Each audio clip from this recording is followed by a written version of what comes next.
mon pire investissement en France. Hola chico, hola chicas, j'espère que vous allez bien.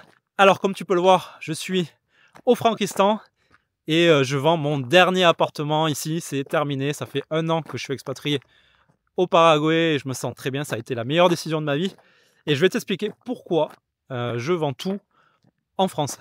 Et reste bien jusqu'à la fin, je te dirai dans quoi je vais investir avec la plus-value que je vais obtenir sur mes appartements. Alors, première raison, c'est l'augmentation de l'électricité. Il faut savoir que j'avais donc 2 appartements, donc une résidence principale que j'ai vendue avant de partir au Paraguay et une résidence secondaire que j'avais depuis 2021. Alors j'avais eu un taux intéressant, un taux à 1,5%. C'était intéressant de se servir du levier bancaire pour investir, sauf que il y avait beaucoup de choses que je n'ai pas pris en compte. C'est que en 4 ans, l'électricité a fait x2, x3. Donc j'étais sur des factures de 50 €, donc pour un T3, et ils ont augmenté à 120 € à peu près. Donc là, l'électricité tend à baisser, mais non, parce que l'État y met des taxes en plus. Donc finalement, ça baisse pas tant que ça. Voilà, donc déjà, le triplement de l'électricité, le gaz aussi également. Le gaz a fait x2, x3, même x4 à un moment, avec la guerre en Ukraine. Et donc là, ça pèse beaucoup au niveau des charges. Raison suivante, l'augmentation de la taxe foncière. Il faut savoir que donc dans certaines villes de France, dans beaucoup de villes de France, la taxe foncière a augmenté de 50%, voire 80% en moins de 4 ans. Donc ils ont enlevé la taxe d'habitation évidemment, mais ils ont tout répercuté sur la taxe foncière. Et il faut savoir aussi que si c'est ta résidence secondaire, tu es imposé avec une taxe aussi d'habitation. Tu payes quand même la taxe d'habitation si c'est ta résidence secondaire, évidemment.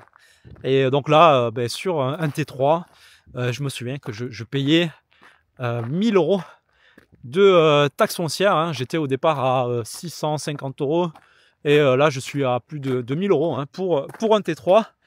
Et tu as une taxe d'habitation au même prix, 1000 € aussi. Donc tu as une augmentation des charges très importante. Point suivant, l'augmentation des charges de copropriété. Et parlons des syndics de copropriété qui sont des vrais mafias qui n'hésitent pas à faire manger les amis, parce que en général ils te proposent des entreprises qu'ils connaissent bien et donc ils se prennent aussi donc des commissions sur les services dans la copropriété. Ils n'hésitent pas ici aussi évidemment à te proposer des choses à améliorer dans la copropriété, beaucoup de choses qui ne sont pas forcément nécessaires. Et évidemment, c'est très intéressant pour eux parce qu'à chaque fois, ils prennent des frais de service. Surtout, ils prennent des frais, ils prennent 5%, 5, 10%. Et évidemment, il y en a beaucoup qui tombent dans le panneau. Je me souviens que les charges de copropriété ont augmenté d'à peu près 20%. En 4 ans. Également, il y a les charges d'eau, d'électricité qui ont augmenté et ça c'est plutôt lié donc à l'inflation et au point numéro 1, c'est que l'électricité a beaucoup augmenté en France ces derniers temps. Point suivant, le respect des gens. Alors je louais ma résidence secondaire en Airbnb, donc ça fonctionnait bien au tout départ. Il faut savoir aussi que j'ai refait tout l'appartement. La cuisine a été refaite, les fenêtres ont été changées en double vitrage. J'ai repeint tous les murs, les encadrements. Voilà, il y a beaucoup de choses qui ont été rajoutées, du matériel neuf et une belle télé. Voilà, tout pour que les locataires s'y sentent bien. Et donc au départ, ça se passait bien. Il y avait pas mal de gens respectueux. Et il faut savoir que j'étais super haute sur Airbnb avec une note de 4,8, 4,9. Donc tout se passait bien. Jusqu'à ce que là récemment sur les dernières années, là sur les 2 dernières années, les gens sont de plus en plus compliqués, même si les prix baissent, les gens sont de plus en plus compliqués et de moins en moins respectueux et de plus en plus sales et c'est très compliqué niveau communication. Airbnb a une assurance qui s'appelle air cover. Avant, quand il y avait un dégât, quand vous signalez un dégât à Airbnb et cherchez pas trop à comprendre, ils te remboursaient. Tu leur montrais la facture des travaux et les dégâts occasionnés. Mais maintenant, ça a totalement changé. Ils sont beaucoup plus compliqués. Ils mettent 3 semaines à te répondre. Et en général, ils annulent ta demande. Donc, c'est devenu beaucoup plus compliqué. Tu es beaucoup moins protégé en tant que propriétaire. Et les gens sont de plus en plus compliqués parce que je pense qu'il y a un gros problème d'argent. Les gens subissent l'inflation. Ils voient les prix des appartements et ils trouvent que ça devient que c'est trop cher. Et alors d'un côté, je les comprends, mais c'est parce que les salaires n'ont pas augmenté. Hein. Les salaires ont augmenté de 20% en 10 ans. Il y a eu une grosse inflation aussi. Et on voit que le niveau de vie a vachement baissé et ça se reflète là sur ces 2 dernières années. Et donc les gens sont de plus en plus compliqués. Ils sont de plus en plus pointilleux sur les tarifs.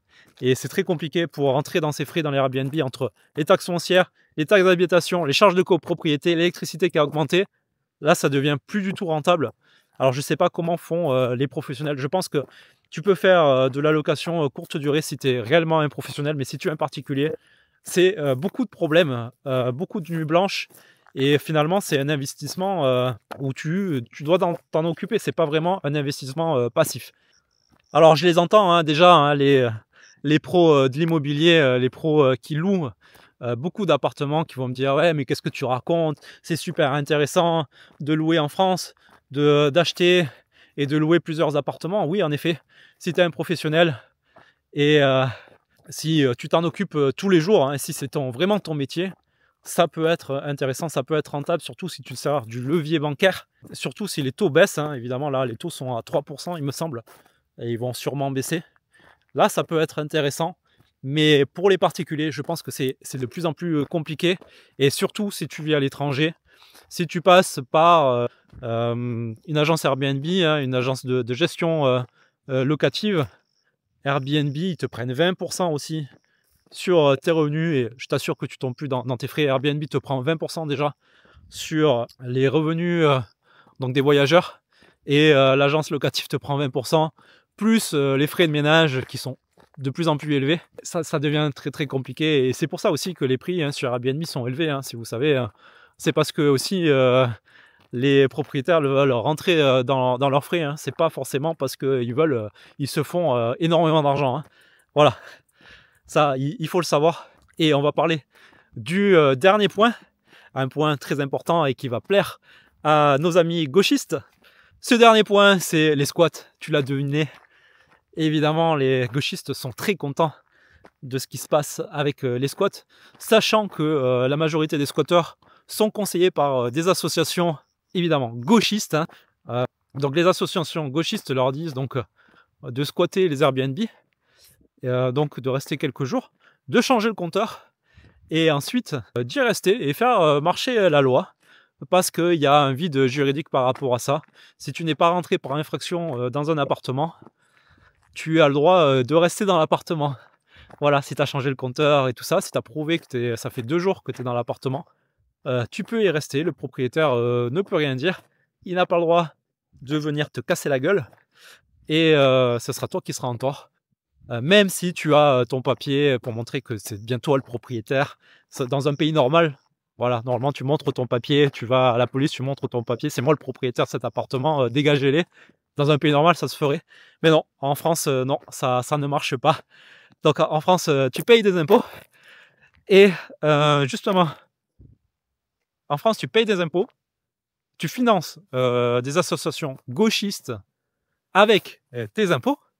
Ces associations gauchistes conseillent les squatteurs et tu te retrouves sans logement. Voilà, vive la France. Vive la France, le Frankistan. C'est incroyable.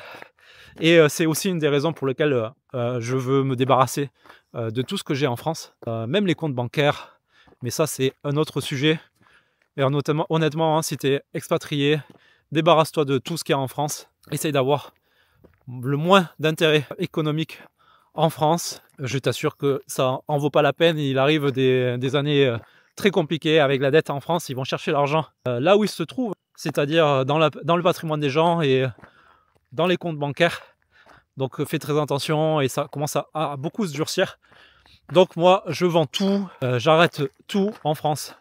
C'est malheureux parce que c'est un pays que j'adore. Regarde les paysages, c'est quand même super beau la France. C'est quelque chose d'incroyable, l'histoire de France, la nourriture en France. Malheureusement, beaucoup de parasites, et, en commençant par le haut et aussi par le bas. Ça a été voulu, hein. Ils ont parasité le pays et le meilleur moyen pour que ça s'arrange, c'est d'arrêter de subventionner ce pays via tes impôts. Et ce pays finira par s'effondrer et on repartira sur des bonnes bases. Peut-être si le FMI arrive, ça va être très compliqué pour la France, mais le plus tôt ça ira, le mieux ça sera. Et on verra bien. C'est quand même assez triste pour un pays comme la France. Voilà. Et qu'est-ce que je vais faire donc de cet argent? Je vais les investir dans les ETF SP500, Nasdaq. Alors je vais lisser hein, évidemment l'investissement. Je ne vais pas tout mettre d'un coup, je vais y aller tranquille. Surtout que les marchés sont au plus haut en ce moment. On est en fin août et les marchés sont au plus haut. Donc il faut y aller très tranquille parce qu'il risque d'y avoir une grosse chute. Ça sera le moment le plus intéressant pour investir lors de la grosse chute. Tu auras un rendement de peut-être 7-8% par an si tu lisses hein, sur 10 ans. Et ça sera beaucoup plus intéressant que l'immobilier où c'est beaucoup de nuits blanches. Et je pense que ta liberté d'esprit, ta santé est beaucoup plus importante que d'avoir voilà, un pied à terre en France et t'embêter et ne pas dormir la nuit. Voilà, c'est la fin de cette vidéo. J'espère que ça t'a plu. Tu peux réserver un call gratuit. On peut parler de ton futur pays d'expatriation, de ton plan, de ta stratégie.